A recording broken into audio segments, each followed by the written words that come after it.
Breaking news! The biggest technical scandal of the season has just exploded. The FIA has created yet another disaster, and this time the consequences are devastating. Lewis Hamilton and Andrea Stella have literally demolished the Federation's credibility with statements that are shaking the entire paddock. Unbelievable! What has emerged in recent hours is a case that exposes all the problems with Formula One's current system.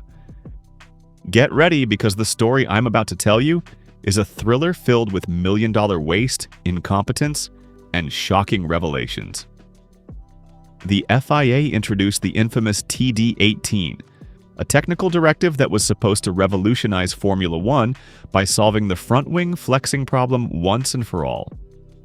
The objective on paper seemed brilliant: prevent these components from bending under aerodynamic load, eliminating unfair advantages and creating greater equality between teams.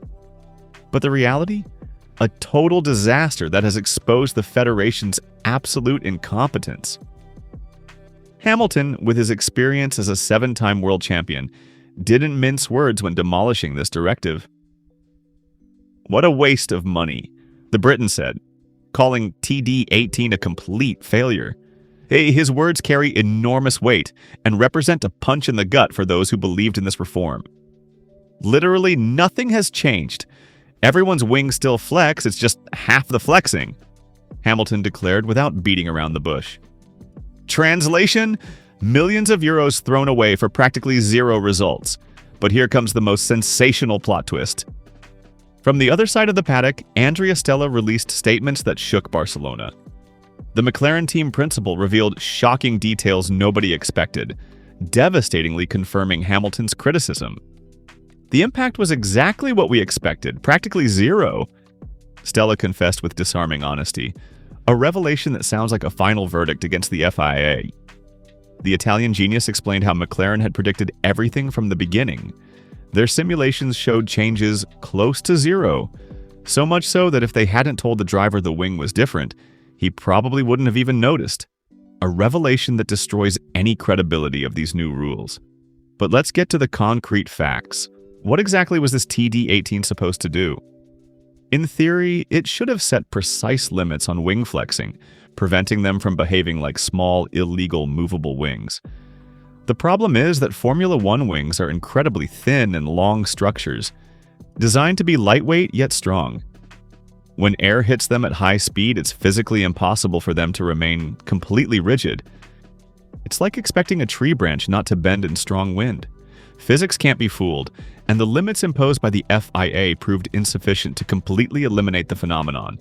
McLaren continues to dominate with both cars on the front row, while other teams struggle with the same old problems. The balance on track has remained identical, as if this directive never existed. But the real bombshell came when Stella responded to Hamilton's fierce criticism. The Papaya team principal counterattacked with a deadly blow. Some teams, Ferrari included, took advantage of the opportunity to also modify the wing's geometry, turning an obligation into a development opportunity. During the season, it's normal to produce new wings. Stella concluded with the calm of someone who knows they made the right choice. While other teams complained about waste, McLaren had already planned everything in advance. And here comes the most incredible plot twist. Stella confessed he was surprised by his car's performance. "I expected Red Bull to be closer," a statement that reveals how devastating McLaren's dominance is right now. Ferrari and Mercedes still find themselves battling technical difficulties that this directive was supposed to solve, but which have remained practically unchanged. Leclerc, always diplomatic, confirmed the general disappointment, while the Reds continue to struggle. The real scandal, according to Hamilton and many insiders, is the timing of this decision. Why didn't the FIA intervene when there were truly controversial episodes that influenced entire championships? Why wait so long to introduce rules that then prove ineffective? The frustration is palpable in the paddock. Team principals, engineers, and drivers find themselves forced to spend millions of euros on modifications that bring no real benefits. Every team had to revise projects, test new solutions, modify components that were already perfectly functional. Everyone had to build new wings and spend more to make them. Hamilton emphasized with evident frustration. Resources that could be invested in real technological development are instead wasted to comply with poorly conceived directives. But the biggest insult? At the simulator, the situation is practically the same as the previous configuration. No real benefit in terms of competitiveness. Stella also analyzed in detail the technical effects of the new directive. Slightly more nervous at high speeds, more understeer at low speeds, but substantially unchanged in race pace and tire degradation. Changes so minimal they're practically irrelevant. McLaren's strategy proves winning on all fronts. While other teams spent resources adapting to ineffective rules, the Papaya team already had everything under control, focusing efforts on real car development. This affair highlights a systemic problem with the FIA: the inability to foresee the consequences of their own decisions. They introduce rules without adequately testing the effects, forcing teams to waste millions adapting to ineffective changes. Hamilton also emphasized how difficult it is to recover even just a tenth of a second. It took a lot of work, months of development to gain about a tenth of performance. This highlights how precious every investment in Formula One is. The situation becomes even more frustrating when you think about all the missed opportunities in the past. Crucial moments when timely intervention would have made a real difference, but the FIA preferred to wait, creating questionable precedents. What emerges is a worrying picture of Formula One's technical management.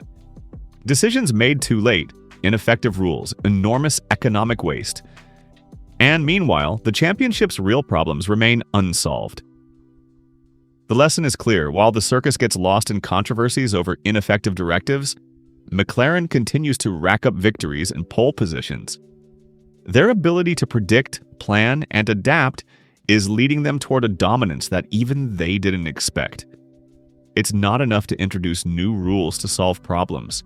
You need competence, timing, and above all, the ability to foresee the consequences of your decisions. Otherwise, you end up creating only confusion and waste. Hamilton and Stella had the courage to say what many think but don't dare express publicly. And frankly, after seeing the results, it's hard to disagree with them. The FIA continues to make wrong decisions that penalize the entire circus, once again confirming their incompetence. Don't forget to hit like and subscribe to the channel to stay updated with the latest Formula One news. Thanks for being with us. See you in the next video, where we'll continue exploring the secrets and innovations of the Formula One world.